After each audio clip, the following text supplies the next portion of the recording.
దేవునికి స్తోత్రం, దేవునికి మహిమ కలుగును గాక. ప్రియులారా, మరి అవకాశం ఇచ్చిన దైవజనులు, వారి కుటుంబానికి, సంఘముగా మీ అందరికీ పేరు పేరున ప్రత్యేక శుభాలు తెలియపరుస్తూ ఇవ్వబడిన సమయంలో వాక్యాన్ని ధ్యానించుకుందాం.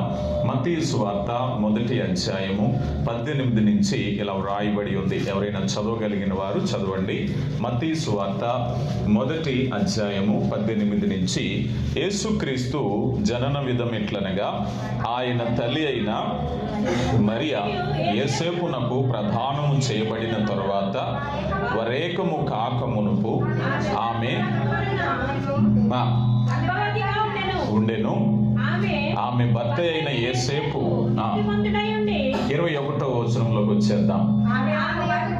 ఆమె యొక్క కుమారుని కనును తన ప్రజలను వారి పాపముల నుండి ఆయనే రక్షించెను. యేసు అని పేరు. చాలమ్మా, ఇక్కడ చూస్తే క్రిస్మస్ సందేశాల్లో అనేక మాటలు మనం వింటున్నాం. అయితే ఈరోజు రక్షకుడు అనే ఒక పదాన్ని గురించి కొన్ని అంశాలు నేను మీకు తెలియపరచాలని ఆశపడుతున్నాను. ఈ పేరును గురించి ఒకసారి మనం ఆలోచన చేసినట్లయితే, ఈ భూమి మీద చాలా మంది దేవుళ్ళు, దేవతలు మరేదో పర్యాయ పదాలతో ఉపయోగపడుతూ ఉంటారు. కానీ రక్షకుడు అనే పదం ఉపయోగించినప్పుడు యేసయ్య పేరే వినిపిస్తూ ఉంటుంది. యేసయ్య పేరుకు రక్షకుడు అనే పేరు ఎందుకు వచ్చింది? ఆ రక్షణలో ఆయన జరిగించే కార్యాలు ఏమిటి అని ఆలోచన చేస్తే, మొట్టమొదటిగా ఆ పేరు రావటానికి గల కర్త ఏమిటయా అంటే, ఆ మాటను ఉపయోగించేటప్పుడు మనం లోకాసు వార్తలోనే ఆ దూత వచ్చి ఆ గొర్రెల కాపురికి తెలియపరుస్తూ ఉంటుంది. చూడండి, లోకాసు వార్త 2వ అధ్యాయము 11వ వచనంలో, దావీదు పట్టణమందు ఎవరమ్మా? నేడు రక్షకుడు మీ కొరకు పుట్టి ఉన్నారు. ఆయనకు ఆ పేరు ఎందుకు వచ్చిందంటే, మత్తయి సువార్తలోనే ఆయనకి యేసు అని పేరు పెట్టుదురు అన్నారు. ఇక్కడ రక్షకుడు అనే పదాన్ని కనుక జాగ్రత్తగా గమనించినట్లయితే, దేవుడు మానవాళితో కలిసి ఉండడానికి ఇష్టపడుతున్నారు. మనం కొన్నిసార్లు ప్రార్థన చేస్తూ ఉంటాం, ఉపవాస ప్రార్థన చేస్తూ ఉంటాం. మనకు అనిపిస్తుంది, మన దేవుడు మన ప్రార్థన ఆలకించట్లేదా, నా దేవుడు నన్ను దర్శించట్లేదా, నా దేవుడు నన్ను మర్చిపోయాడా అని అనుకుంటారు. కానీ వాస్తవానికి దేవుడు మనతో ఉండడానికి, కలిసి ఉండడానికి మనకంటే ఎక్కువ తాపత్రయపడతాడు ఆయన. ఉదాహరణకి మనం ఆలోచన చేస్తే, ప్రత్యక్ష గుడారాన్ని మోషేను దేవుడు నిర్మించమన్నారు. మోషే ప్రత్యక్ష గుడారాన్ని ఏర్పాటు చేయి. కారణం ఏమిటి అని ఆలోచన చేస్తే, ప్రత్యక్ష గుడారము దేవుడు తన ప్రజలతో కలిసి ఉండే ప్రాంతం. అంటే దేవుడు ఇష్టపడుతున్నాడు, దేవుడు ఇష్టపడేటటువంటిది. ఏదేను తోటలో అవ్వ ఆదాములు పాపం చేసినప్పుడు దేవుని స్వరం విని భయపడి చెట్టు చాటుకు వెళ్ళి దాక్కున్నారు. అంటే వెనక్కి వెళ్ళిపోతున్నారు. దేవుడు సమీపించడానికి ఇష్టపడుతున్నారు. నిన్ను విడువను ఎడబాయనని ఆయనే వాగ్దానం చేశారు. అంటే ఈ మాటల కొరకు కాకుండా దేవుడు ఇంకా ఒక అడుగు ముందుకు వేశారు. యెషయా గ్రంథం 59వ అధ్యాయం 1-2 వచనాలు మీరు చదవద్దు, కానీ మనము అపరాధముల చేత చచ్చిన వారమై ఉండగా ఏం జరిగిందండి? ఆయనకి మనకి అపరాధములు అడ్డుగోడ వలె వచ్చినాయి. కలవటానికి ఇబ్బంది. పరిశుద్ధుడైన దేవుడు, నీతిమంతుడైన దేవుడు, పాపానికి అవకాశం లేని దేవుడు, పరలోక సంబంధి, అతి పరిశుద్ధుడు, అమరత్వములో వశించేవాడు. అలాంటి దేవుడు పాపములో పడిపోయిన మానవునితో సహవాసాన్ని కోరుకుంటున్నాడు. ఇప్పుడు మానవుడు కాదు ప్రయత్నం, ఎవరు చేస్తున్నారు? ఇప్పుడు దేవుడు చేస్తున్నారు. దేవుడు తన పరిశుద్ధ ప్రవక్తలను పంపించాడు. ఎన్నో రకాలుగా చేసిన ప్రయత్నాలు, ఆఖరి ప్రయత్నంగా తన కుమారుని పంపించారు. ఆయన పేరే రక్షకుడు. ఈ రక్షకుడు ఏం చేస్తున్నాడయ్యా అన్నట్లయితే, బంధకాల నుంచి, మరణపాశము నుంచి, పాపము నుంచి, అపవాది తలంపుల నుంచి రక్షించి మరలా తన తండ్రి యొద్దకు చేరుస్తున్నాడు. అందుకే ఆయనకి ఏమని పేరు వచ్చిందంటే రక్షకుడు అన్నారు. మత్తయి సువార్త 3వ అధ్యాయము 17వ వచనాన్ని ఒకసారి మనం చూస్తే, 3వ అధ్యాయము 17వ వచనం, ఇదిగో ఈయన యందు, అదేనమ్మా యోహాను సువార్త, ఈయనే నా ప్రియ కుమారుడు. దిగొచ్చును చదువునాను, దిగి వచ్చినాను. 3వ అధ్యాయము 17వ వచనములో, లోకము తన కుమారుని ద్వారా రక్షణ పొందుటకే గాని లోకమును తీర్పు తీర్చుటకు దేవుడు ఆయనను లోకములోనికి పంపలేదు. యోహాను సువార్త 3వ అధ్యాయం 17వ వచనం. రైట్, వినాలి. చాలా ఇక్కడ దేవుడట తన కుమారుని ఎందుకు పంపించారట? అయ్యా, ఈ లోకాన్ని రక్షించటానికి, తీర్పు తీర్చటానికి కాదు కదా. దేవుని యొక్క గొప్ప ప్రణాళిక ఎలాంటిదయ్యా అంటే, నశించిపోతున్న మానవుడు, దేవుని యొక్క స్టేట్మెంట్ ఏమిటంటే, పాపము వలన వచ్చు జీతము మరణము, దేవుని యొక్క ఉన్నతమైన ఆజ్ఞ. అందుకే ఏదేను వనంలో ఎప్పుడైతే పాపం చేశారో ఇదిగో మీకు శిక్ష. కానీ దేవుడు ఆ శాపము నుంచి, ఆ మరణము నుంచి రక్షించాలి అనే ప్రణాళికలో ఎన్నిక చేయబడిన వారే శాశ్వత కుమారుడు యేసు ప్రభు. అందుకే యేసు ప్రభుని ఏమన్నారంటే రక్షకుడు అన్నారు. ఆయన తన ప్రజలను వారి పాపముల నుంచి రక్షించడు. అందుకే ఇక్కడ చెప్తున్నారు, శిక్షించడానికి అయితే ఆయన రావాల్సిన పని లేదు. శిక్ష ఎక్కడ ప్రారంభమైంది? ఏదేను తోటలోనే ప్రారంభమైపోయింది కదా. అందుకని తన కుమారుని, అద్వితీయ కుమారుని రక్షించటానికే పంపించారు. ఓన్లీ టాస్క్ ఏమిటయ్యా అంటే ఆయన రక్షించేవాడే. అందుకే అనేక సార్లు విమర్శలు వచ్చిన ప్రభు వారు చెప్పే మాట ఏమిటంటే, అయా, నశించిన దానిని వెదకి రక్షించటానికి మనుష్య కుమారుడు వచ్చును, రోగుల కొరకే వైద్యుడు. ప్రియులారా గమనించండి. ఆ రీతిగా మొదటగా ఎప్పుడైతే రక్షకుడు అనే పదానికి అర్థం ఏమిటయ్యా అంటే దేవుని సంకల్పం. రెండవది, ఈయన ఎవరిని రక్షిస్తారు? రెండవ అంశం ఏమిటయ్యా అంటే ఎవరిని రక్షిస్తారు? మత్తయి సువార్త 1వ అధ్యాయము 21వ వచనం. కనును ఎవరినమ్మా? తన ప్రజలను వారి పాపముల నుండి ఆయనే రక్షించెను. ఎవరిని రక్షిస్తారు? తన ప్రజలు ఎవరు? ఇక్కడ ఒకసారి మనం ఆలోచన చేయాలి. వాస్తవానికి ఆదికాండము 3వ అధ్యాయము 15వ వచనములు అంటారు, నీ సంతానమునకు స్త్రీ సంతానము. అంటే సర్ప సంతానము, స్త్రీ సంతానము, 2 సంతానాలు ఉన్నాయి. వాస్తవానికి భూమి మీద ఉన్న వారంతా ఎవరి సంతానము? అవ్వ సంతానమే, అంతే కదా. అవ్వ నుంచి పుట్టిన వారే.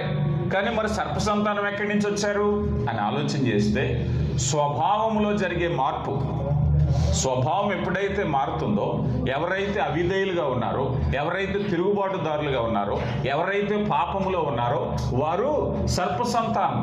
యేసు ప్రభు వారు అంటారు కదా, ఆది నుంచి మీరు మీ తండ్రి అయిన అపవాది సంబంధులు అంటారు కదా. స్వభావమే మనిషిని సర్ప సంతానం చేస్తుంది, స్వభావమే మనిషిని దేవుని సంతానం చేస్తుంది. అయితే భూమి మీద ఉన్న వారందరూ కూడా దేవుని బిడ్డలే. భూమి మీద ఉన్నవారందరూ కూడా దేవుని చేత కలగ చేయబడిన వారే. అందుకే అంటున్నారు, ఆయన తన ప్రజలను వారి పాపముల నుంచి. ఈ మాట అన్నప్పుడే ఈ స్టేట్మెంట్లో ఏం కనిపిస్తుందంటే, ఆయన తన ప్రజలు ఎక్కడున్నారు? ఇప్పుడు పాపంలో ఉన్నారు కదా. తన ప్రజలే, కానీ పాపంలో ఉన్నారు. కనుక తన ప్రజలను, బంధకాల్లో ఉన్న వారిని విడుదల చేయటానికి, ఐగుప్తు దేశంలో ఇశ్రాయేలు ప్రజలు బంధకాల్లో ఉన్నారు. అప్పుడు మోషే నాయకత్వాన్ని వెళ్ళి, అయ్యా నువ్వు వెళ్ళి విడిపించు వారిని మరలా వాగ్దాన దేశానికి నడిపించు. అందుకే మోషే అంటారు కదా, నా వంటి ప్రవక్త మీలో రావాలి. ఆయన యేసు ప్రభు. ఆయనే తన ప్రజలను విమోచించి పరమసియోనుకు నడిపించటానికి ఈ భూమి మీదకి వచ్చారు. అందుకే ఆయన రక్షణ ఎవరి కొరకంటే యూదులకు కాదు, ఇశ్రాయేలీలకు కాదు. అప్పుడప్పుడు మనల్ని విమర్శిస్తూ ఉంటారు, వీరేదో యూదులు దేవుడిని ఆరాధిస్తున్నారు, ఇశ్రాయేలీలు దేవుడిని ఆరాధిస్తున్నారు. కానీ దేవుని సంకల్పంలో ఆయన వచ్చినప్పుడు ఇవ్వబడిన స్టేట్మెంట్ ఏమిటంటే, ప్రజలందరికీ కలగబోవు మహా సంతోషకరమైన స్వర్తమానము. యెషయా గ్రంథము 45వ అధ్యాయము 22వ వచనాన్ని చూస్తే, 45వ అధ్యాయం 22, భూదిగంత నివాసులారా నా వైపు చూచి రక్షణ పొందుడి, నేనే దేవుడను, నేనే మరి ఏ దేవుడను లేడు. కానీ ఇక్కడ చూస్తే భూదిగంత నివాసులారా, మీరు ఏ దేశంలో ఉన్నా, ఏ ప్రాంతంలో ఉన్నా అందరికీ రక్షకుడు ఆయనే. ఆయన లేకుండా ఎవ్వరూ రక్షణ పొందలేరు. పాపానికి పరిహారము చెందించిన రక్తం అదే. అందుకని మానవ ప్రయత్నాలు మనిషిని పరిశుద్ధిని చేయలేవు. ఆయన సహాయం చేత మాత్రమే దేవుడు ఆలోచన చేశారు, అయ్యా ఈ మానవులు పరిశుద్ధులుగా ఉండాలి అంటే ఏం చేయాలి? వారి సొంత ప్రయత్నాలు సరిపోవు, వారి నమ్మకాలు సరిపోవు. అందుకని దేవుడు మన కొరకు సహాయం చేయటానికి ఆయనే పంపినటువంటి రక్షకుడు. ఈ రక్షకుడు బూదిగంత నివాసులారా అని తెలియపరుస్తున్నారు. అందుకని యేసు ప్రభు వారు భూమి మీదకి ఎందుకు వచ్చారంటే ప్రతి ఒక్కరిని కూడా, ఒక్కొక్కసారి అంటారు, అయ్యా ఈ దేశంలో ఎందుకున్నారు, యేసు ప్రభు ఇజ్రాయెల్ దేశంలో ఉన్నాడు కదా అని అంటారు. కానీ దేవుని వాక్యం చెప్తుంది బూదిగంత నివాసులాగా. యోహాను సువార్త 10వ అధ్యాయంలో కూడా చూస్తే, యోహాను సువార్త 10వ అధ్యాయము 14-16 వచనాల్లో, గొర్రెలకు మంచి కాపరిని తండ్రి నన్ను ఎలాగున అలాగే నా గొర్రెలను ఎరుగుదును, నా గొర్రెలు నన్ను ఎరుగును, నా ప్రాణము పెట్టుచున్నాను. ఈ దొడ్డివి కానీ వేరే గొర్రెలు నాకు కలవు, వాటిని కూడా నేను చూడండి, ఇక్కడ తప్పిపోయిన గొర్రెలు వేరు, ఈ దొడ్డివి కాని గొర్రెలు వేరు. ఇశ్రాయేలీయులు ఏమన్నారు? తప్పిపోయిన గొర్రెలు. యెషయా గ్రంథంలో అందరూ త్రోవ తప్పి దేవుని మార్గం తొలగిపోయారు, ఇశ్రాయేలీయులతో మాట్లాడుతున్నారు. ఇక్కడ ప్రభు ఏమంటున్నారు తెలుసా? నా దొడ్డివి కాని గొర్రెలు అన్యులు.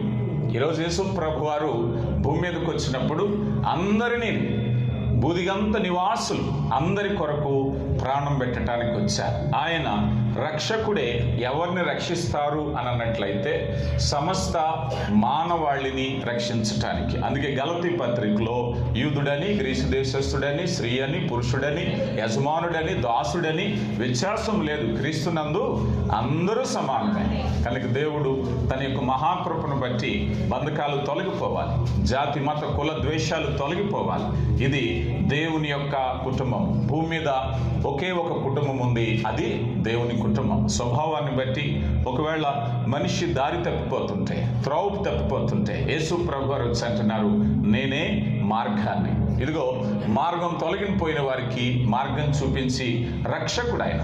ఈరోజు అపవాది చెర నుంచి విడుదల చేయటానికి వచ్చినటువంటి రక్షకుడు ఆయన. మనిషి తన స్వభావాన్ని బట్టి తనకు తెలియకుండానే కొన్ని వ్యసనాల్లో బందీలుగా ఉంటున్నారు. కారణం ఏమిటంటే దేవుడు అంటారు కదా, క్రీస్తు ప్రభు వారు అంటారు, నేను మిమ్ములను స్వతంత్రులుగా చేయను. అవునా కదా?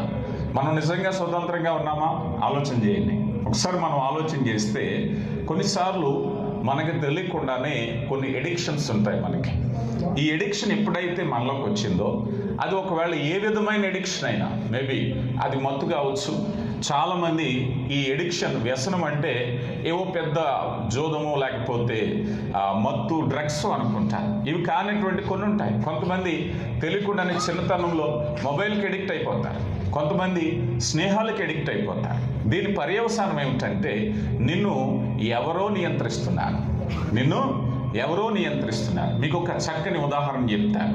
వాస్తవానికి మీరు దేవుని మందిరానికి రోజు వస్తున్నారు. రోజు వచ్చేటప్పుడు ఒక సంవత్సరం పాటు రెగ్యులర్గా వచ్చారు. ఒకరోజు మీరు రాలేదు అనుకుందాం, బాధపడతారు, విచారపడతారు. నెక్స్ట్ వీక్ మీరు వెళ్ళాలి అనుకుంటారు. కానీ ఒక వ్యసనంలో, ఎడిక్షన్లో ఉన్న వ్యక్తి కొంతకాలం వ్యసనంలో ఉన్న తర్వాత దాని నుంచి ఒక్కరోజు కూడా ఆగలేడు. కారణం ఏమిటో తెలుసా? సో అతను ఎవరో నియంత్రణలో ఉన్నాడు. అదే పాపం, అదే పాపం. చూడండి, చాలా ఇప్పుడు మన ఇండియాలో అంటారు, ఈ మత్తు కలిగిన వ్యక్తి, జోదం ఉన్న వ్యక్తి ఇంట్లో వస్తువులు తాకట్టు పెట్టేశారు, పలానా వ్యక్తి మాట్లాడలేకపోతే ఉండలేకపోతున్నారు, దొంగతనం చేస్తున్నారు, మోసం చేస్తున్నారు. కారణం ఏమిటంటే ఎడిక్షన్. అంటే నిన్ను నువ్వు స్వతంత్రుడుగా ఉండకుండా అపవాది చేసే ప్రయత్నం. అందుకే యేసు ప్రభు ఎందుకు వచ్చారంటే ఆ బంధకాల నుంచి మనల్ని రక్షించటానికి. అదే పాపం. ఆ పాపము నుంచి రక్షించటానికే యేసు ప్రభు వారు ఈ భూమి మీదకి వచ్చారు. యెషయా గ్రంథము 49వ అధ్యాయము 6వ వచనానికి కూడా చూస్తే, యెషయా గ్రంథము, నీవు యాకోబు గోత్రపు వారిని ఉద్ధరించినట్లును రప్పింపబడిన వారిని రప్పించినట్లును నా సేవకుడవై ఉండుట ఎంతో స్వల్ప విషయము. బూదిగంతముల వరకు నేను నీకు కలుగచేయు రక్షణకు సాధనమగుటకై వెలుగుగా ఉండునట్లు నిన్ను నియమించి ఉన్నాను. బూదిగంతముల వరకు, అన్యజనులకు ఎప్పుడో మెస్సయ్య భూమి మీదకి రాక మునుపు 700 సంవత్సరాల పూర్వం యెషయా చేసినటువంటి ప్రవచనం. అయా, అన్యజనులకు వెలుగుగా ఉండబోతున్నాం, దేశ నివాసులందరూ, భూదిగంత నివాసులందరూ అన్ని నామముల కంటే హెచ్చైన నామముగా నీ నామం ఉండబోతుంది. ఇది ఆయన తన ప్రజలను రక్షించు. ఇక మూడవదిగా మనం చూసినట్లయితే ఎక్కడి నుంచి వారిని రక్షిస్తారు? ఎక్కడి నుంచి రక్షిస్తారు? ఇప్పుడే మనం అనుకున్నాం, పాపము అనేటువంటి భయంకరమైన స్థితి. రోమీలకు రాయబడిన పత్రిక 6వ అధ్యాయము 23, మనందరికీ సుపరిచితమైన మాట. 6వ అధ్యాయము, ఏలయనగా పాపము వలన వచ్చు జీతము మరణము, దేవుని కృపావరము క్రీస్తు యేసునందు నిత్య జీవము. ఇది రక్షణ. పాపము నుంచి విడుదల చేసి నిత్యత్వములోనికి నడిపించటమే రక్షణ. ఈరోజు మనిషి తను తెలియకుండానే పాపము నుంచి మరణంలోకి వెళుతున్నారు. అందుకే యాకోబు పత్రికలో అంటున్నారు, దురాశ అనేది గర్భము ధరించి పాపము పరిపక్వమై మరణమును కనును అన్నారు. ఈ స్థితిలో యేసు ప్రభు వారు వచ్చి, అయ్యా ఇదిగో ఇంతకంటే ముందుకు వెళితే మీరు మరణంలో పడిపోతారు. కొన్నిసార్లు మనకి ప్రమాద హెచ్చరికలు ఉంటాయి, వార్నింగ్స్ ఉంటాయి. ఇక్కడి నుంచి దాటితే ప్రమాదం. యేసు ప్రభు మనల్ని ఆ నియంత్రణలో ఉంచుతున్నారు. ఇదిగో నువ్వు మరణానికి సమీపమైపోతున్నావు, నిత్య నరకంలో పడిపోబోతున్నావు. పరలోకపు తండ్రి ప్రేమ చేత తన బిడ్డలు తనకు దూరం అవ్వకూడదన్న ఉద్దేశముతో ఆ పాపము నుంచి మరణము నుంచి రక్షించటానికి యేసు ప్రభు వచ్చారు. ఇదే క్రిస్మస్. ఈ రీతిగా దేవుని యొక్క కృపను బట్టి ఆయన రక్షకుడు. ఆయన ఎవరిని రక్షిస్తారంటే సమస్త మానవాళిని. ఎందులో నుంచి రక్షిస్తారంటే పాపము నుంచి రక్షిస్తారు. దేవుడు మిమ్మల్ని దీవించును గాక. ఆమేన్.